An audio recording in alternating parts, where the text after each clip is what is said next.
وبركاته. إن الحمد لله نحمده ونستعينه ونستغفره ونعوذ بالله من شرور أنفسنا ومن سيئات أعمالنا. من يهده الله فلا مضل له ومن يضلل فلا هادي له. وأشهد أن لا إله إلا الله وحده لا شريك له وأشهد أن محمدا عبده ورسوله. يا أيها الذين آمنوا اتقوا الله حق تقاته ولا تموتن إلا وأنتم مسلمون.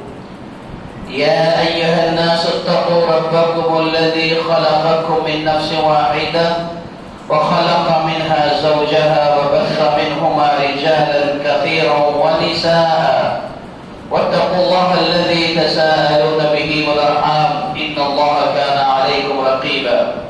يا أيها الذين آمنوا اتقوا الله وقولوا قولا سديدا يصلح لكم أعمالكم ويغفر لكم ذنوبكم ومن يطع الله ورسوله فقد فاز فوزا عظيما. أما بعد فإن خير الحديث كتاب الله وخير الهدي هدي محمد صلى الله عليه وسلم وشر الأمور محدثاتها وكل محدثة بدعة وكل بدعة ضلالة وكل ضلالة في النار. أعوذ بالله السميع العليم من الشيطان الرجيم من همزه ونفخه ونفسه. بسم الله الرحمن الرحيم. وإذا أردنا أن نهلك قرية أمرنا مترفيها ففسقوا فيها فحق عليها القول فدمرناها تدميرا. محترم بزرگوں، نوجوانوں، دوستوں اور ساتھیوں، ہر طرح کی تعریف، حمد و ثنا، بڑائی، بزرگی، کبریائی اس اللہ رب العالمین کے لیے ہے جو خالق کائنات اور مالک ارض و سما ہے. اس کے بعد بے شمار درود و سلام نازل ہو ہم سب کے آخری نبی احمد مصطفیٰ محمد مصطفیٰ صلی اللہ علیہ وسلم کی ذات گرامی پر، جن کی مختلف کوششوں کے نتیجے میں ہم تک دین اسلام پہنچا. محترم ساتھیوں، خطبہ مسنونہ کے بعد میں نے آپ لوگوں کے سامنے سورہ بنی اسرائیل کی ایک آیت پڑھی ہے.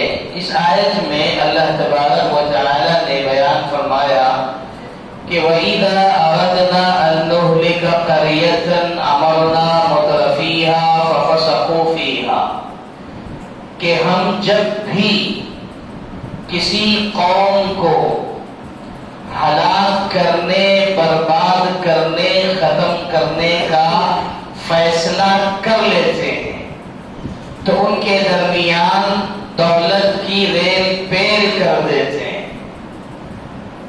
اور پھر جب ان کے درمیان روپے اور پیسوں کی کثرت ہو جاتی ہے تو وہ لوگ پیسوں کے نشے میں چور ہو کر معصیت کرنے لگتے ہیں، گناہ کرنے لگتے ہیں، فسق و فجور کے کام کرنے لگتے ہیں، اور ان کے یہ کام گناہوں کے اتنے زیادہ بڑھ جاتے ہیں فحق علیہ القول، ان پر اللہ تبارک و تعالی کا عذاب ثابت ہو جاتا ہے، وہ اس کے مستحق ہو جاتے ہیں.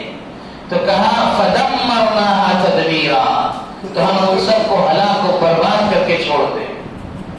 محترم ساتھیوں، اس آیت میں اللہ تبارک و تعالی نے بیان فرمایا کہ جب بھی کسی قوم کو ہلاک کیا جاتا ہے یا برباد کیا جاتا ہے، ختم کیا جاتا ہے، عذاب میں مبتلا کیا جاتا ہے، تو اس کا ایک بہت بڑا سبب بتایا معصیت سے، گناہ کے کام ہے، اللہ کی نافرمانی ہے، اللہ سے بغاوت ہے، جس کی وجہ سے اللہ تعالیٰ قوموں کو تباہ کرتا ہے، اللہ تعالیٰ قوموں کو بات کرتا ہے.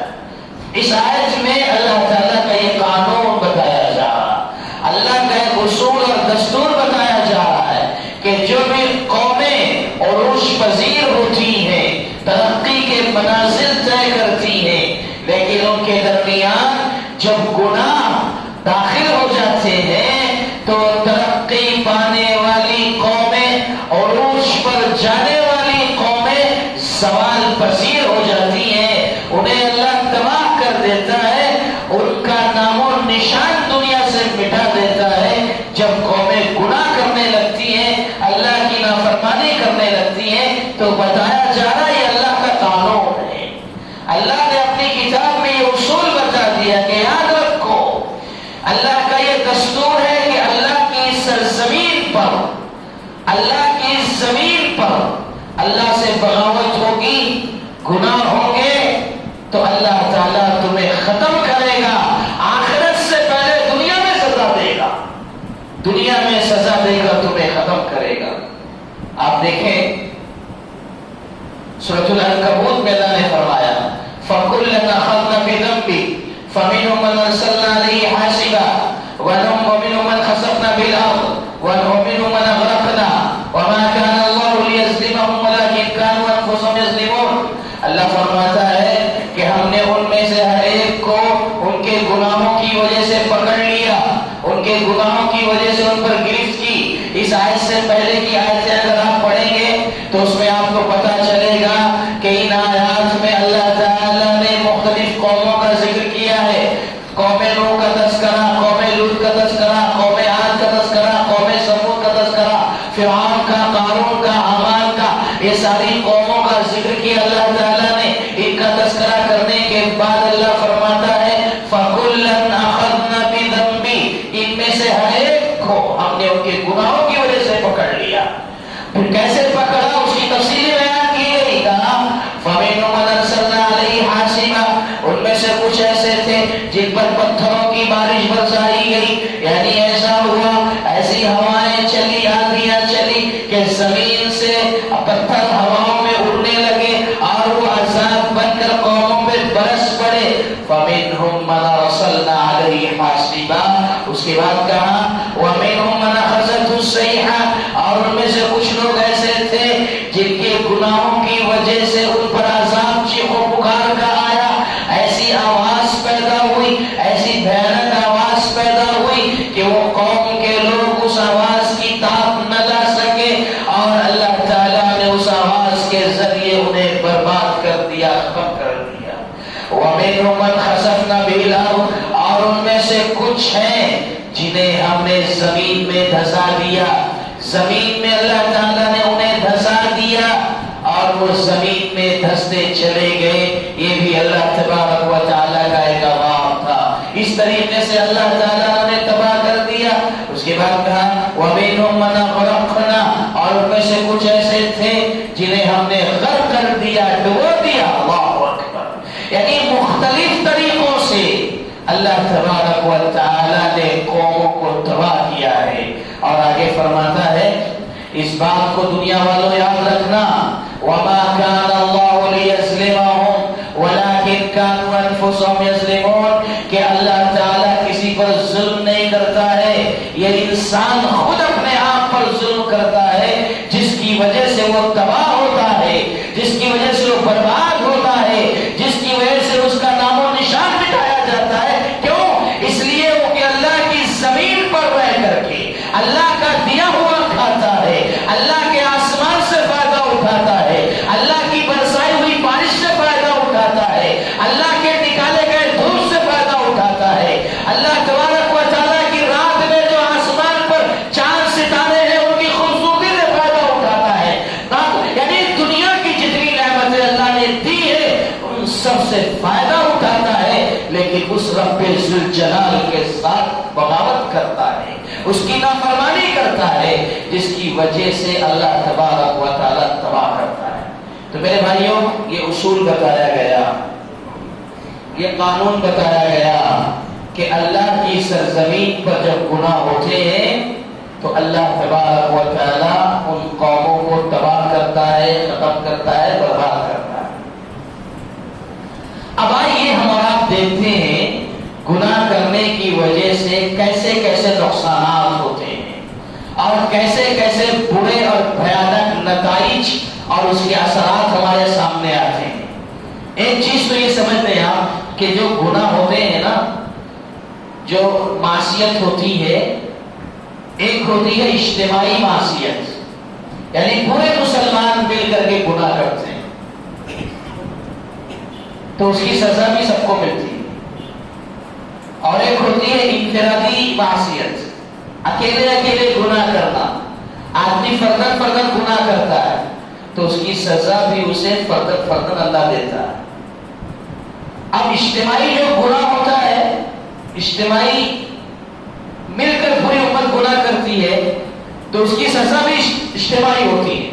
جیسے اللہ کے نبی محمد رسول اللہ صلی اللہ علیہ وسلم نے بیان فرمایا، مسند احمد کی روایت ہے، ترمذی وغیرہ کی روایت میں آتا ہے، کتاب الفتن میں احادیث مذکور ہیں، پیارے نبی صلی اللہ علیہ وسلم ارشاد فرماتے ہیں والذی نفس محمد بیدہ لتأمرن بالمعروف وتنہون عن المنکر، کہ قسم ہے اس ذات کی جس کے ہاتھ میں محمد صلی اللہ علیہ وسلم کی جان ہے، تم ضرور بالضرور معروف کا حکم کرو، منکر سے روکو، یعنی دنیا والوں کو بھلائی کی تعلیم دو، خیر کی تعلیم دو، دنیا والوں کو اللہ سے جوڑو، اللہ کا تعارف کراؤ، اللہ کون ہے اللہ کی پہچان کرواؤ، اور گناہوں سے اپنے آپ کو بچاؤ، گناہوں سے لوگوں کو روکو۔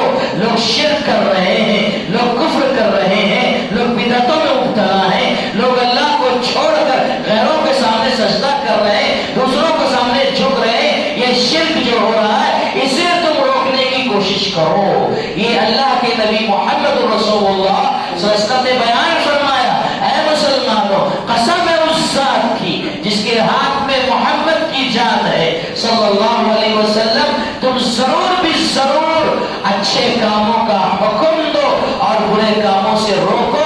یہ تمہارا اجتماعی کام ہے، یہ سارے مسلمانوں کا کام ہے، کنتم خیر امہ، پوری امت کا کام ہے، یہ اجتماعی کام ہے کرنے کا۔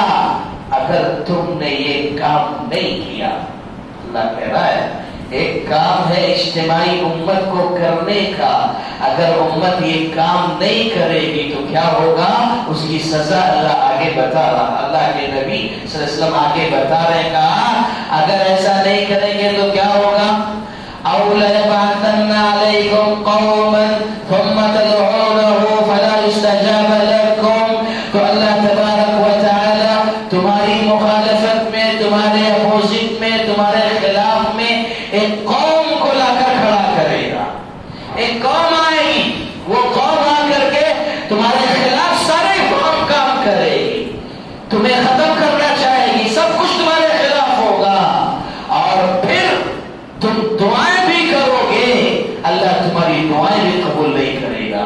یعنی دیکھو سزا اللہ بتا رہا، اللہ کے نبی صلی اللہ علیہ وسلم بتا رہے کہ یہ کام امت کے کرنے کا ہے، یہ کام اجتماعی ہے، یہ سارے مسلمانوں کو مل کر کرنے کا ہے، اپنے اپنے حصے کا کام انجام دینا ہے۔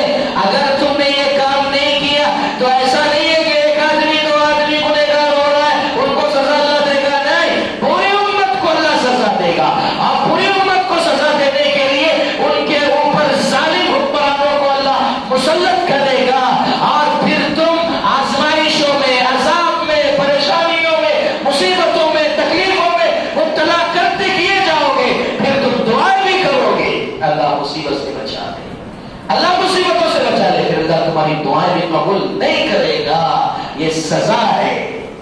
معلوم ہوا جب گناہ اجتماعی ہوگے تو سزا بھی اللہ تعالیٰ اجتماعی دے گا۔ تو میرے بھائیوں آج ہم سوچیں، اپنا محاسبہ کریں، اپنا جائزہ لیں کہ کیا ہمیں جس طریقے سے اللہ کے بندوں کو اللہ سے جوڑنا چاہیے تھا، جس درد کے ساتھ، جس پیار کے ساتھ، جس محبت کے ساتھ، جس نرمی کے ساتھ ایک عام انسان کو اللہ کا تعارف نہیں ہے، وہ اللہ کو نہیں جانتا اور نہ جاننے کی وجہ سے شرک کرتا ہے، کفر کرتا ہے، ہماری ذمہ داری تھی کہ ہم انہیں اللہ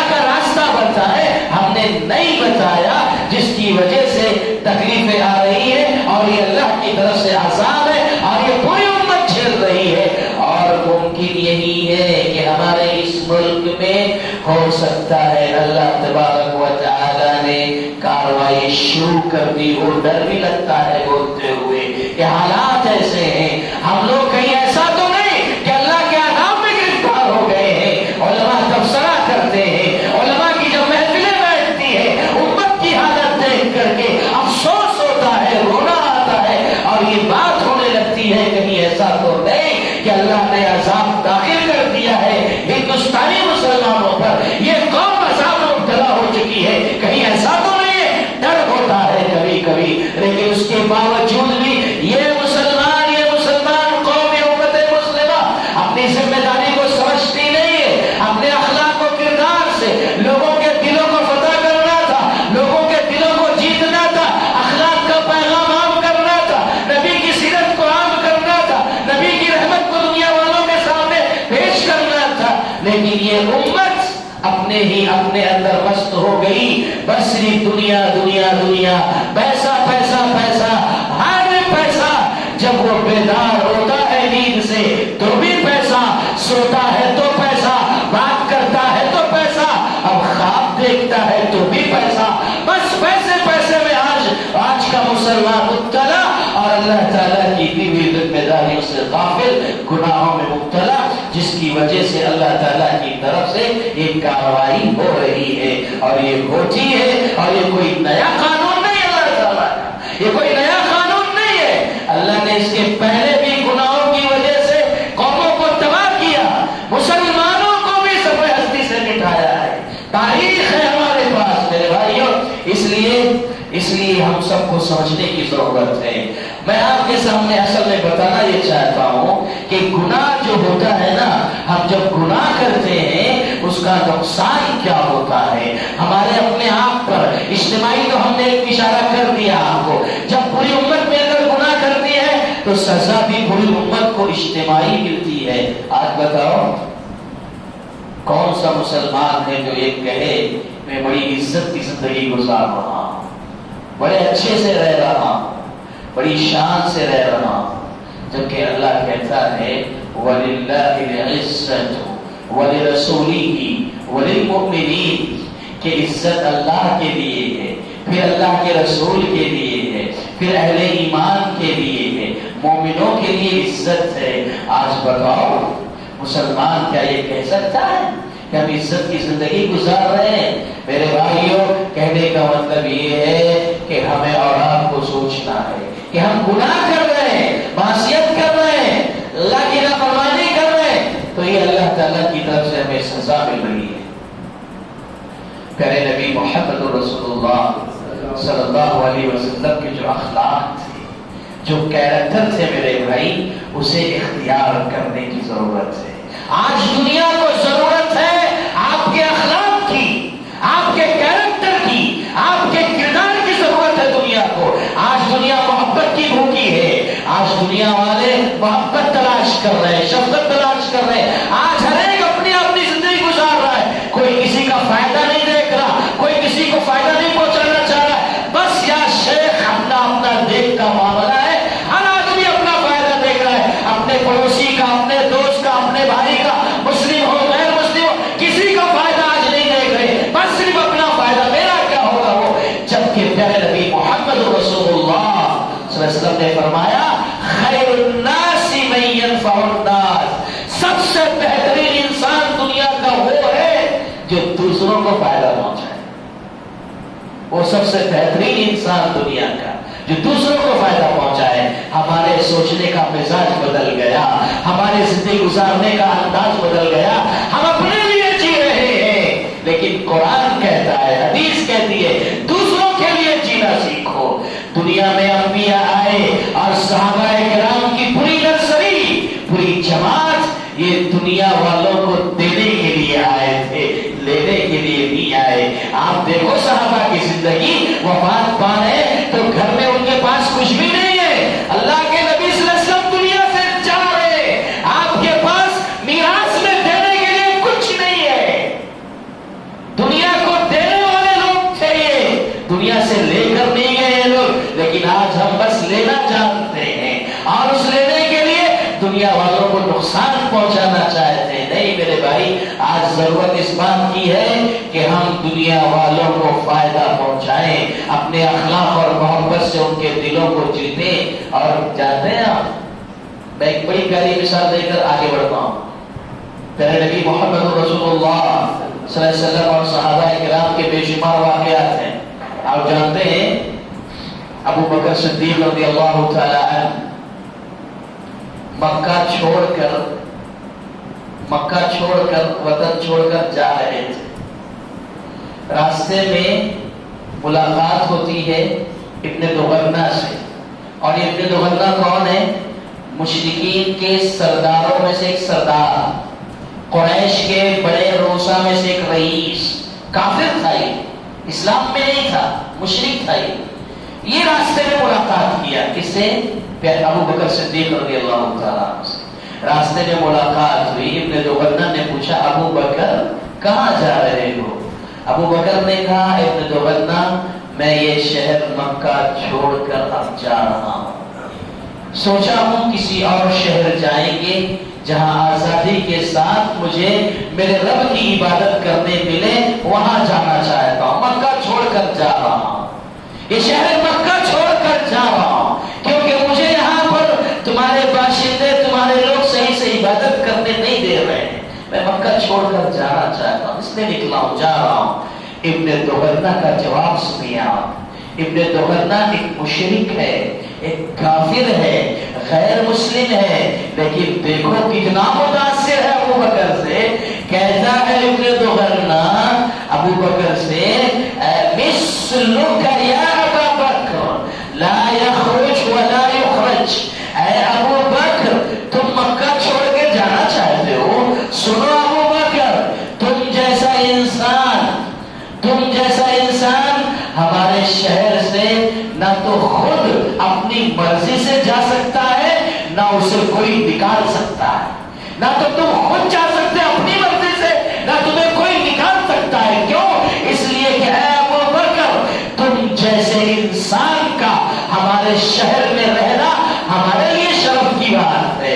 تم جیسے لوگوں کا ہمارے ملک میں رہنا ہمارے لیے فخر کی بات ہے. چلو واپس، میں تمہیں اپنی پناہ میں لیتا ہوں، میں تمہیں اپنی حفاظت میں لیتا ہوں.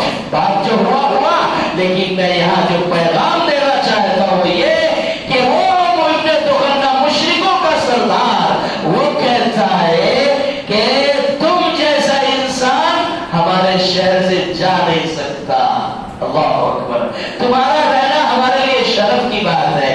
تو میرے بھائیوں مسلمانوں، اپنے آپ کو ایسا بنا لو، اپنے کردار کو ایسا سنوار لو کہ ہمارے درمیان رہنے والے بھائی یہ کہنے لگے اے مسلمانوں مثلکم لا یخرج ولا یخرج. اے مسلمانوں تم خود سے یہ علاقہ چھوڑ کے جا نہیں سکتے ہو، اور اے مسلمانوں تمہیں کوئی نکال بھی نہیں سکتا ہے. کیوں؟ اس لیے کہ اے مسلمانوں تم ہمارے لیے شرف ہو، ہمارے لیے باعث فخر ہو. یہ کہنے لگے لوگ اس طرح کا کردار پیدا کرو. تو میرے بھائیوں کہنے کا مطلب یہ ہے کہ اجتماعی جو گناہ ہوتا تھا اس کی سزا بھی اجتماعی ہوتی ہے. بہرحال میں نے ضمن کچھ باتیں کہی ہیں. اللہ سے دعا کریں اللہ تعالیٰ ہم تمام کو ایسے اعمال کی توفیق عطا فرمائے. اللہ تعالیٰ ہمارے اخلاق و کردار کو اونچا بنائے. آئیے میں آپ کو بتاؤں کہ ہم لوگ اگر انفرادی گناہ کرتے ہیں، فردن گناہ کرتے ہیں، تو اس کا نقصان کیا ہوتا ہے، اس کے اثرات کیا ہوتے ہیں. اہل علم نے، علماء کرام نے، اور خصوصاً ابن قیم جوزی رحمۃ اللہ علیہ وغیرہ نے تقریباً 60 سے زیادہ برے نقصانات بتائے ہیں جو انسانی زندگی پر مرتب ہوتے ہیں. میں آپ کے سامنے، ہمارے پاس وقت بہت مختصر بچا ہے، جتنا وقت وفا کرے گا اس وقت میں 2-3 باتیں انشاءاللہ آپ کے سامنے رکھوں گا. ہم اگر گناہ کرتے ہیں، گناہ جانتے ہیں آپ کسے کہتے ہیں؟ گناہ کسے کہتے ہیں؟ گناہ اگر میں آپ سے سوال کروں کہ گناہ کسے کہتے ہیں، آپ کہیں گے شرک کرنا گناہ ہے، اللہ کے ساتھ شرک کرنا گناہ ہے. جھوٹ بولنا گناہ، چوری کرنا گناہ، زنا کرنا گناہ، ماں باپ کو تکلیف دینا گناہ، یہ سارے گناہ کی ایک لسٹ آپ مجھے بتاؤ گے۔ لیکن پیارے نبی محمد رسول اللہ صلی اللہ علیہ وسلم نے گناہ کی زبردست اور ایک جامع تعریف کی ہے۔ صحابہ نے پوچھا اللہ کے نبی صلی اللہ علیہ وسلم سے، مل اثم یا رسول اللہ، اللہ کے نبی صلی اللہ علیہ وسلم یہ بتائیے گناہ کسے کہتے ہیں، گناہ کس چیز کا نام ہے؟ آپ نے جواب دیا گناہ کسے کہتے ہیں؟ کہا ما حاک فی صدرک وکریہت ان یطلع علیہ الناس، گناہ کی تعریف کرتے ہوئے کہتے ہیں کہ جب تم کسی کام کو کرنے کے لیے آگے بڑھو اور جب تم کرنے کے لیے جا رہے ہو، آمادگی ہو رہی ہے تمہارے اندر کوئی کام کرنے کی، تو کرنے سے پہلے تمہارے دل میں کھٹک پیدا ہونے لگے، بے چینی پیدا ہو کہ میں یہ کرنے جا رہا ہوں، یہ کرنے جا رہا ہوں، ایک طرح کی بے چینی گھبراہٹ پیدا ہونے لگے، اور ساتھ ہی ساتھ وہ کام جب تم کرنے لگو تو تم اس بات کو ناپسند کرو کہ وہ کام کرتے ہوئے تمہیں کوئی دیکھ لے۔ تم نہیں چاہتے کہ میں یہ جو کام کر رہا ہوں، یہ کام کرتے ہوئے کسی کی نظر مجھ پر پڑ جائے، یہ کام کرتے ہوئے کوئی دیکھ لے، تم ناپسند کرو تو سمجھ لینا یہی گناہ ہے۔ کتنی پیاری تعریف، اللہ۔ ایک مثال دیتا ہوں، اور یہ مثال اس کے پہلے کہ شاید میں آتا رہا ہوں تو دیا ہوں گا یا بہت اکثر دیتے رہتا ہوں۔ مثال یہ ہے کہ فرض کیجئے آپ کاروبار کرتے ہیں، بزنس کرتے ہیں، آپ سامنے والی پارٹی سے مال لیتے ہیں، اور ہوتا ہے کاروبار جو چلتا ہے تو پیمنٹ جو ہے 15 دن کے بعد، مہینے بھر کے بعد، ہفتے بھر کے بعد دینا ہوتا ہے۔ مال آپ منگا لیتے ہیں، پیمنٹ بعد میں دیتے ہیں، اب یا پہلے دن جب بھی دینا ہو پیمنٹ آپ کو، آپ پیمنٹ دے رہے ہوتے ہیں، تو آپ کو پیمنٹ دینا ہے، لاکھوں روپے دینا ہے، تو آپ نوٹوں کا بنڈل بناتے ہو، 50,000 کا بنڈل ہے، 1,00,000 روپے کا بنڈل ہے، ایسا بنا کر کے آپ سامنے والی پارٹی کو پیمنٹ کر رہے ہو۔ آپ نے جو بنڈل بنایا ہے نوٹوں کا، آپ کو پتا ہے ان نوٹوں کے بنڈل میں ایک 500 کی نوٹ ہے جو پھٹی ہوئی ہے، 500 کی ایک نوٹ ہے وہ پھٹی ہوئی ہے، اور آپ نے بنڈل میں داخل کر دیا ہے، ملا دیا ہے، اور آپ بنڈل میں اس نوٹ کو داخل کر کے سامنے والے کو دے کر اس نوٹ کو چلانا چاہتے ہو۔ آپ جب نوٹ دے رہے ہو تو آپ کے اندر ایک کھٹک پیدا ہوتی ہے، بے چینی پیدا ہوتی ہے، آپ کو یاد آتا ہے اس میں ایک نوٹ پھٹی ہوئی ہے، آپ کے اندر تھوڑی سی بے چینی رہتی ہے، اور پھر آپ جب دے رہے ہو تو آپ یہ نہیں چاہتے ہو کہ وہ سامنے والا اس پھٹی نوٹ کو دیکھ لے، نہیں چاہتے آپ کہ سامنے والا اس نوٹ کو دیکھ لے، تو سمجھ لینا یہی گناہ ہے۔ یہ ایسی مثال میں نے آپ کو دی۔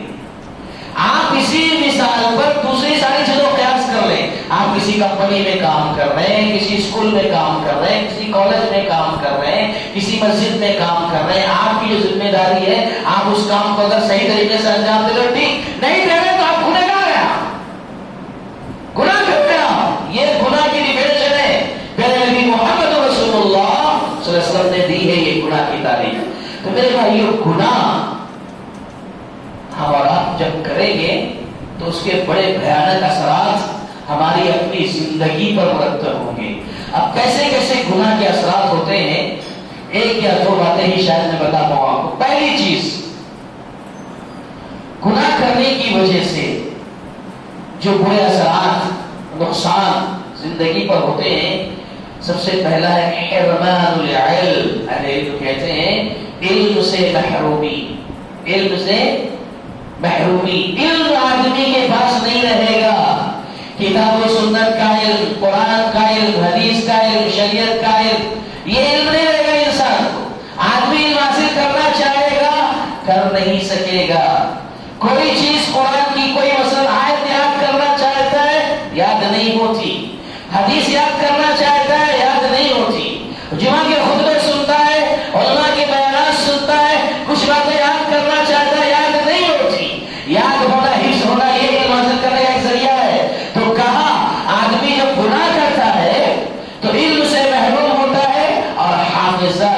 کمزور ہو جاتا ہے. اللہ اکبر. آپ کو معلوم ہے جو حافظہ میموری جو انسان کی کمزور ہوتی ہے، جہاں بہت سارے اسباب ہوتے ہیں، اس میں اہل علم نے بات لکھی ہے کہ گناہ، اللہ کی نافرمانی، اس کی وجہ سے بھی حافظہ کمزور ہوتا ہے اور آدمی علم سے محروم ہوتا ہے. علم سے محرومی کی کیا دلیل ہے؟ اللہ نے فرمایا وَاتَّقُوا اللَّهَ وَيُعَلِّمُكُمُ اللَّهُ. اللہ سے ڈرو، یعنی گناہوں سے اپنے آپ کو بچاؤ، اب گناہوں سے اپنے آپ کی حفاظت کرو. اللہ کیا کرے گا؟ تمہیں علم کی دولت سے مالا مال کرے گا. وَيُعَلِّمُكُمُ اللَّهُ. اللہ تمہیں علم سے نوازے گا. جب تم گناہ سے اپنے آپ کو بچاؤ گے تو معلوم ہوا گناہ سے بچو گے، علم کی دولت تمہارے حصے میں آئے گی. اگر گناہ کرو گے علم تمہارے پاس سے چلا جائے گا، علم حاصل نہیں کر سکو گے. اور یہ کتنا بڑا المیہ ہوگا، کتنا بڑا مسئلہ ہوگا کہ جس دین اسلام کا آغاز اقرا سے ہو، علم سے ہو، اور اسی علم سے مسلمان محروم رہے تو افسوس کی بات ہوگی، محرومی کی بات ہوگی. تو یہ گناہ کرنے کی وجہ سے ہوتا ہے کہ آدمی علم سے محروم ہو جاتا ہے اور حافظہ بھی کمزور ہو جاتا ہے. امام شافعی رحمۃ اللہ علیہ اپنے استاد وکیل رحمۃ اللہ علیہ سے ایک بات کہتے ہیں. امام شافعی رحمۃ اللہ علیہ شکوہ کرتے ہیں اپنے حافظے کے بارے میں. کیا کہتے ہیں؟ شکوت الی وکیل سوء حفظی فاوصانی الی ترک المعاصی. امام شافعی رحمۃ اللہ علیہ فرماتے ہیں کہ میں نے اپنے استاد سے اپنے برے حافظے کا، کمزور حافظے کا شکوہ کیا کہ میرا حافظہ بڑا کمزور ہو چلا ہے، میں کیا کروں؟ تو امام شافعی کہتے ہیں کہ میرے استاد نے مجھے وصیت کی فاوصانی الی ترک المعاصی. میرے استاد نے وصیت کی کہ اے شافعی گناہ کے کام کرنا چھوڑ دو، معصیت کرنا چھوڑ دو، اللہ کی نافرمانی چھوڑ دو. اللہ اکبر.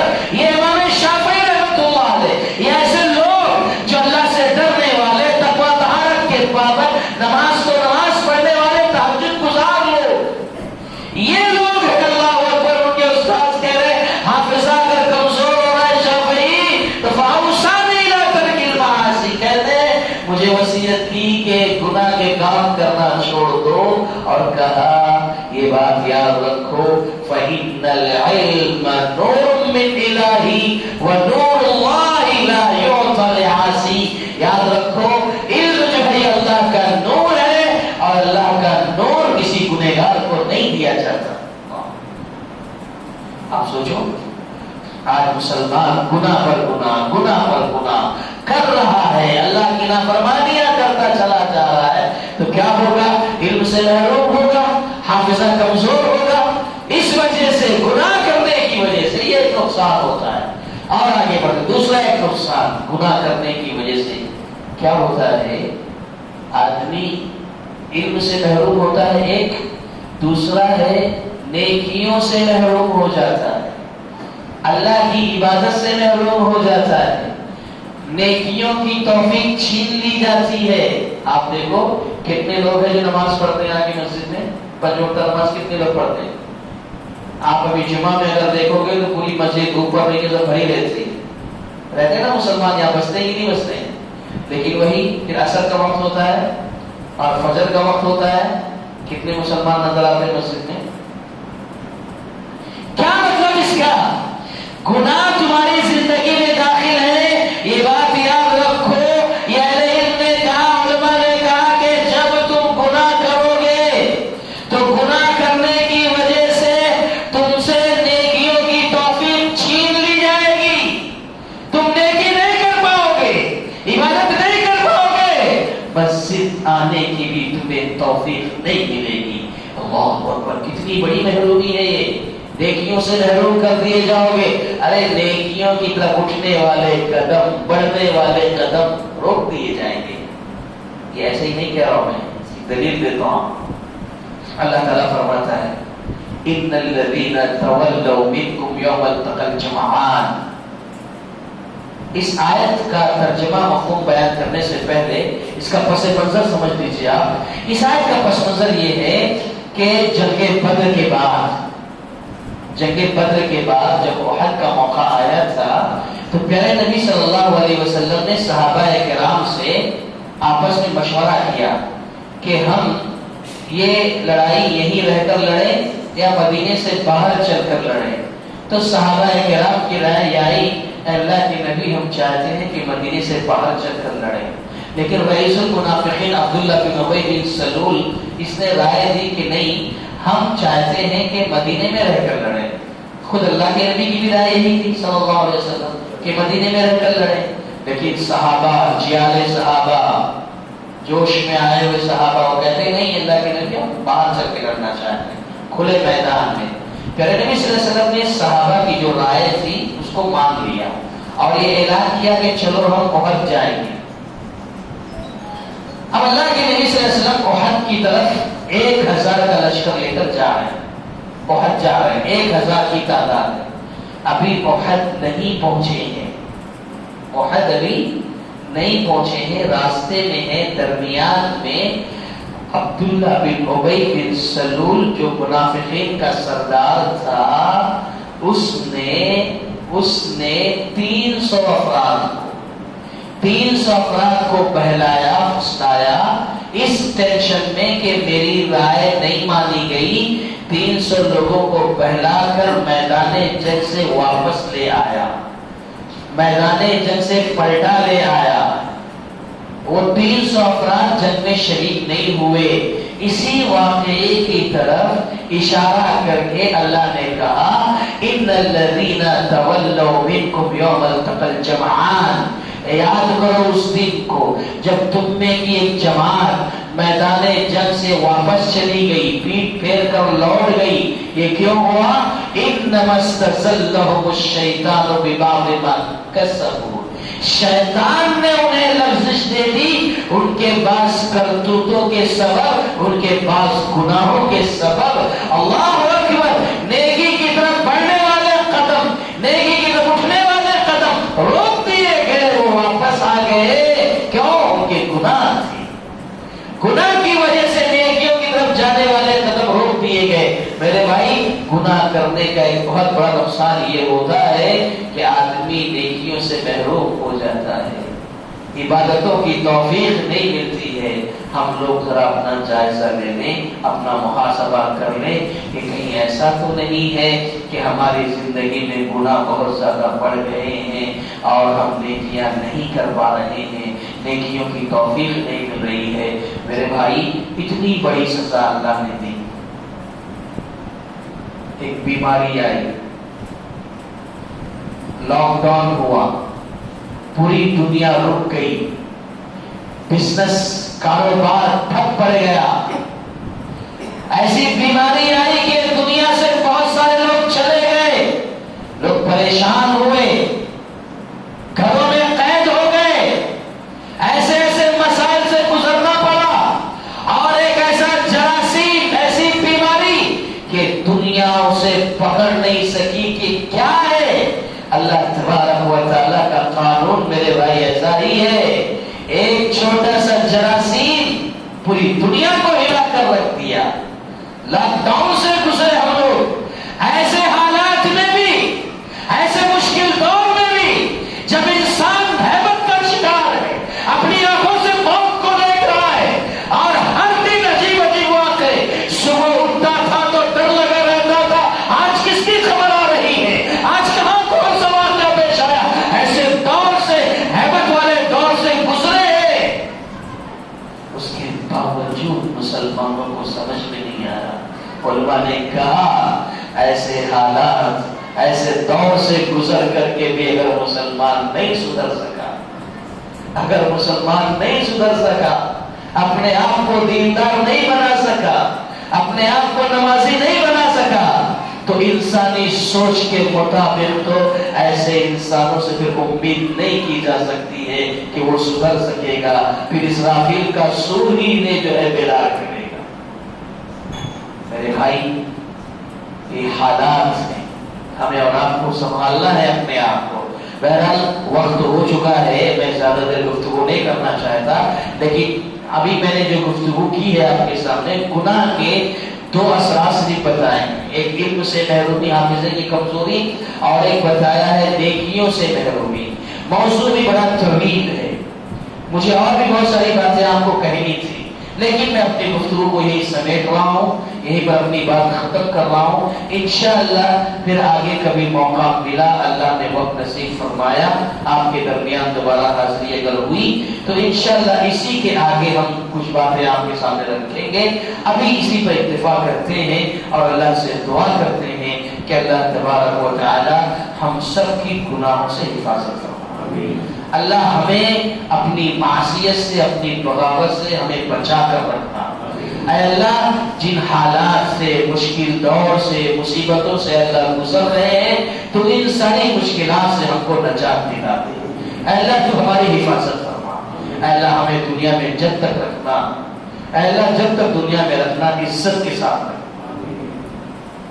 اور اے اللہ جو اپنے پاس بلانا، اپنے پاس بلانا تو حالت ایمان اور اسلام پر بلانا۔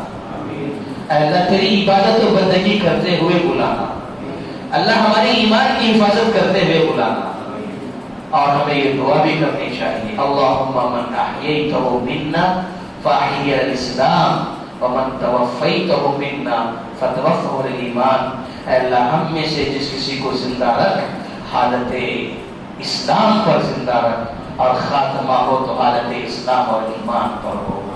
اللہ تعالیٰ ہماری حفاظت فرمائے، آمین۔ وآخر دعوانا الحمدللہ رب العالمین۔ السلام علیکم ورحمۃ اللہ وبرکاتہ۔